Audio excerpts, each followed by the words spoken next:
They mocked our faith. The leader who united the nations against them. The joke that had cost the world had started as entertainment. That's what they called it. A late-night political talk show in the powerful nation of Vorax, known for its combative opinion, sometimes Ovechkin.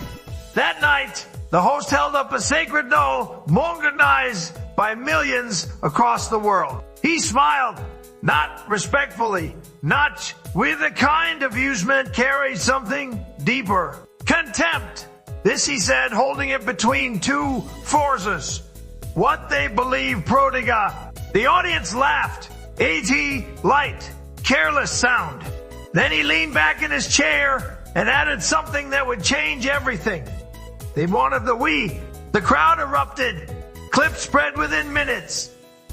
Media amplify it were creatus. Influencers joined in.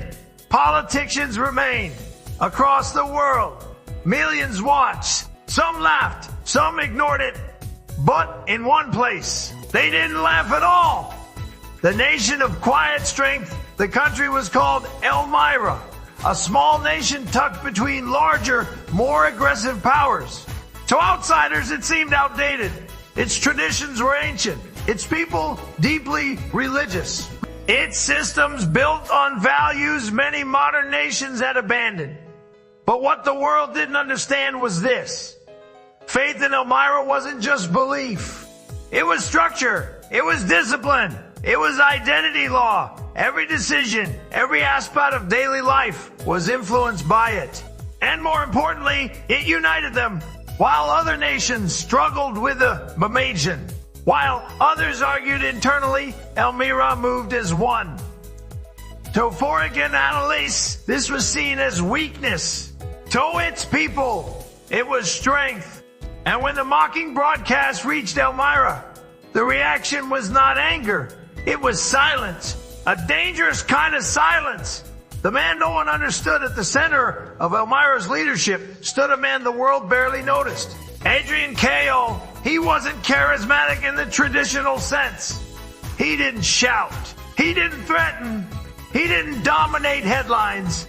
In fact, most global leaders underestimated him completely.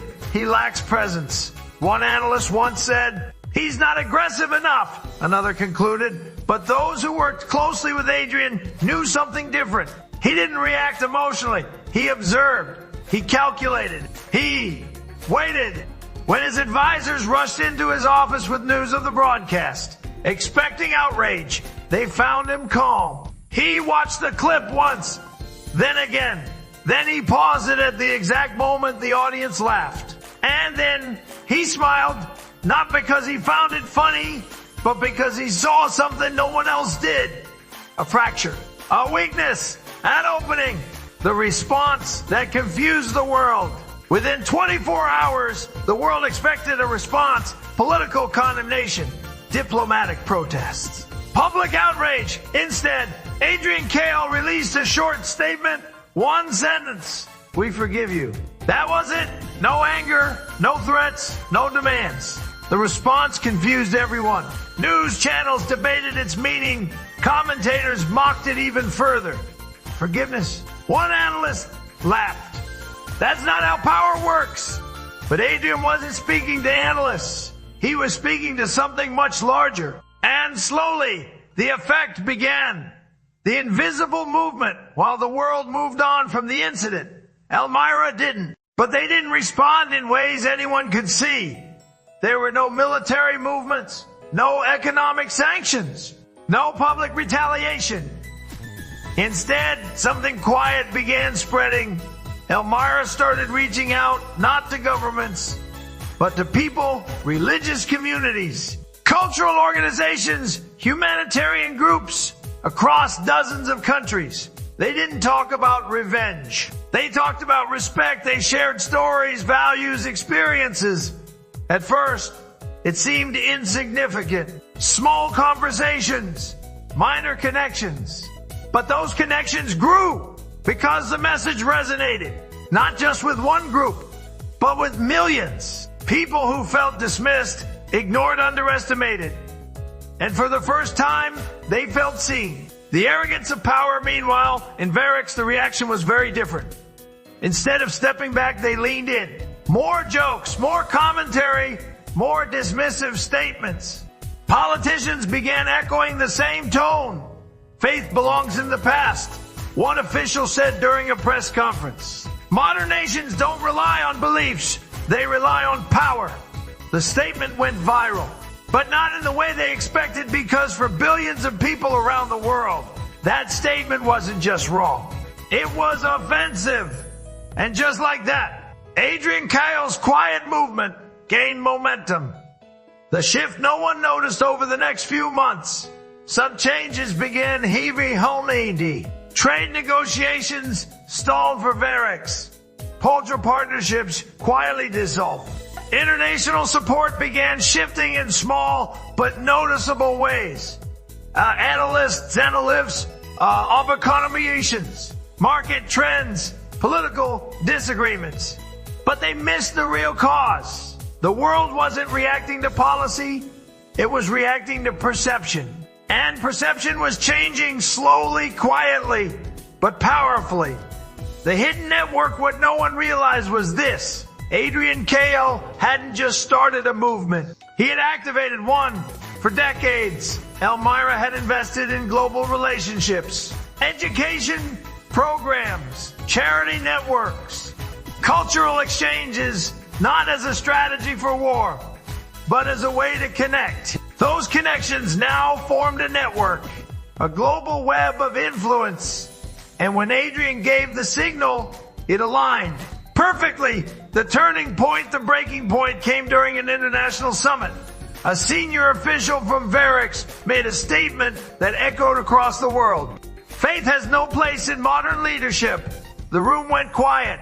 Outside that room, the Wenshin was Ielta. Protests began forming in multiple countries.